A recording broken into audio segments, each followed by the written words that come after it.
Madrasah Ibtidaiyah atau MIN di seluruh Kabupaten Aceh Jaya mulai mengikuti ujian akhir madrasah atau UAM. Ujian akhir yang digelar untuk siswa MIN di daerah itu merupakan ujian serentak secara nasional untuk menentukan lulus tidaknya siswa di sekolah Madrasah Ibtidaiyah setempat. Ratusan siswa tingkat sekolah madrasah di Kabupaten Aceh Jaya mulai mengikuti ujian akhir madrasah atau UAM. Ujian akhir ini diperuntukkan bagi para siswa kelas 6 yang dimulai sejak tanggal 21 sampai tanggal 29 Maret tahun 2022. Ujian akhir bagi sekolah tingkat madrasah Ibtidaiyah ini digelar secara serentak. Hal itu sesuai dengan surat edaran yang dikeluarkan oleh pihak Kementerian Agama setempat.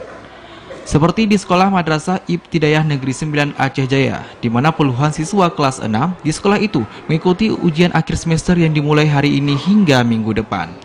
Dalam ujian ini, para siswa dibagi dalam 3 lokal dan tetap menerapkan protokol kesehatan seperti memakai masker dan menjaga jarak. Di saat ujian berlangsung, aktivitas belajar bagi siswa lain tetap berlangsung secara normal karena sejauh ini tidak ada surat edaran yang dikeluarkan oleh Kemenak untuk libur, sehingga aktivitas belajar tetap dilakukan seperti biasa kecuali bagi lokal yang dipakai untuk ujian.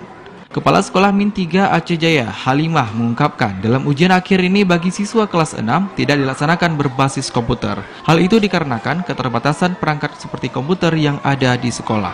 Menurut Halimah, ujian akhir semester yang digelar hari ini merupakan penentuan akhir bagi siswa itu sendiri, lulus atau tidaknya di sekolah tersebut. Ujian tahun 2022 ini ujian nasional, semua hari ini dilaksanakan. Ini menentukan kelulusan anak-anak. Ujian madrasah. Kepala Sekolah MIN setempat berharap para siswa yang mengikuti ujian akhir semester bisa lulus semua dan mendapatkan prestasi dan nilai yang memuaskan dari sekolah Madrasah Ibtidaiyah yang ada di seluruh Aceh Jaya.